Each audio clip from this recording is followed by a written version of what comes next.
This is a response to Sizai, hope I pronounced that right, who asked me what I believed when I was a theist and what I believe now. I could spend seconds answering those questions or hours. I'm going to compromise and try and cover a range of ideas over 3 videos. It won't be exhaustive, but hopefully it'll give a decent enough feel for the scope of where I'm coming from.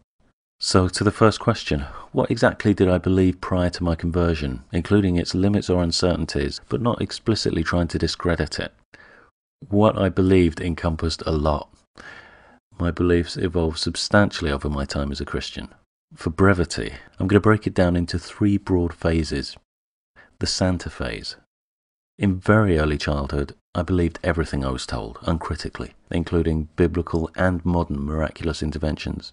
I thought of the Christian God I was indoctrinated to believe in as a kind of benevolent avuncular ghost, a bit like an all-seeing, all-knowing Santa. I believed he could do absolutely anything without limit, and that he smiled when we were good and was sad when we were bad. My understanding of Bible stories was similarly sanitized. For example, in the version of Noah's Ark I was taught at school, God saw a flood coming and warned Noah so he could tell everyone. This sanitization was shattered when I watched John Huston's movie The Bible. Through that movie, and my subsequent questions and reading, I saw a very different depiction of this God. The psycho phase. I wouldn't have been able to put a word to it back then, but the qualities being proposed gave me a sense of what I would now call a psychopath. For instance, I was horrified to learn that in the story of Noah, God didn't just see the flood coming, he intended it as a deliberate act of genocide.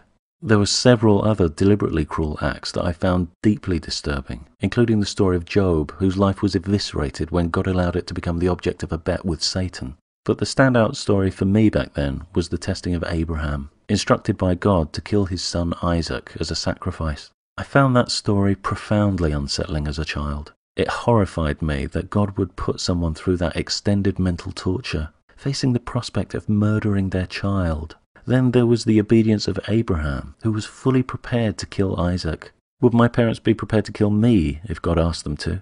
And what if Abraham had refused to kill his son? After all, when Adam and Eve disobeyed him, having been deliberately deceived into doing so, he punished the entire human race. I still believed in God, but my previous image of him was shattered. In Robert Graves's I, Claudius, when Caligula returns victorious from an imagined war with the god Neptune, he flies into a murderous rage when he finds out there are no fanfares to greet him. The Roman senators are terrified and point out that Caligula specifically ordered no fanfares. Caligula berates them for taking him at his word, telling them he was leaving it up to them to show their love for him by disobeying him and preparing fanfares. The test was set up so that whatever they did, they could be punished. And the same with this God, who could instruct you to do something you knew was wrong, like murder, and put you in the no-win situation of choosing which transgression you were going to commit. The stories of Noah and Abraham were just 2 of many that changed my emotional position to one of anxiety. The security I'd felt before was gone, replaced with apprehension and vulnerability. The Binker phase. In this phase, which took me to the age of about 12, Jesu became the focus of my beliefs, eclipsing and to a huge extent mitigating God's dark unpredictability. I was switched on by the counterintuitive nature of his perspective, befriending prostitutes, berating the godly for their judgments and hypocrisies. I found this flipping of concepts radical and inspiring, and I began a substantial re-examination of my views on right and wrong. Where God was unfathomable, vengeful, and set traps, Jesu seemed consistent, forgiving, and transparent. Things essentially came full circle. What God used to be, his Son now became. A benevolent presence watching over us, who smiled when we were good and was sad when we were bad. His betrayal and torture also played on feelings of protectiveness, as well as guilt by association, because of what we humans had done to him. He felt emotionally available and dramatically charged.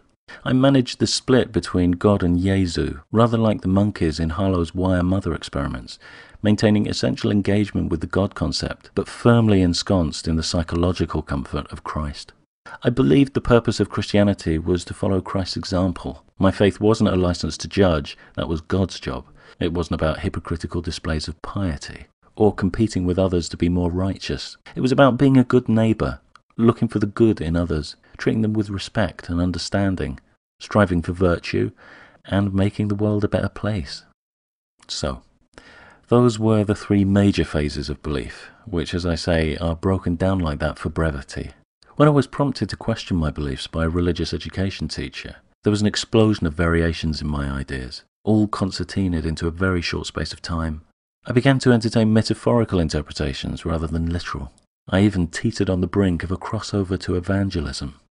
I made heartfelt prayers to whatever was out there to communicate itself to me directly. At that point, I felt like I was swimming in people's conflicting opinions about what God was, and I just wanted to push all of that aside and find out what God was from God himself.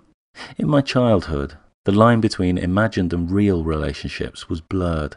As children, we learned to have relationships with all kinds of inanimate objects. We learned doublethink, inventing the psychological lives of our toys, then really believing those inner lives exist independently of us.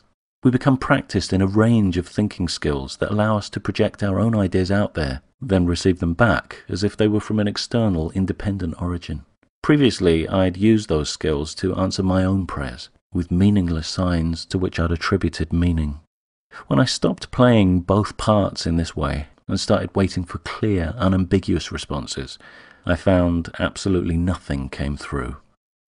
I made fleeting passes at other religions. Even as my belief ebbed away, I continued to go through the motions, as if I believed, fully expecting that my belief would eventually return. It was wryly amusing years later to read that this was one of the pieces of advice Pascal recorded in his Pensées, addressing those who have a hard time believing. But my faith never did return, and my atheism commenced when I finally acknowledged a simple but profound truth. A dialogue with only one participant is a monologue.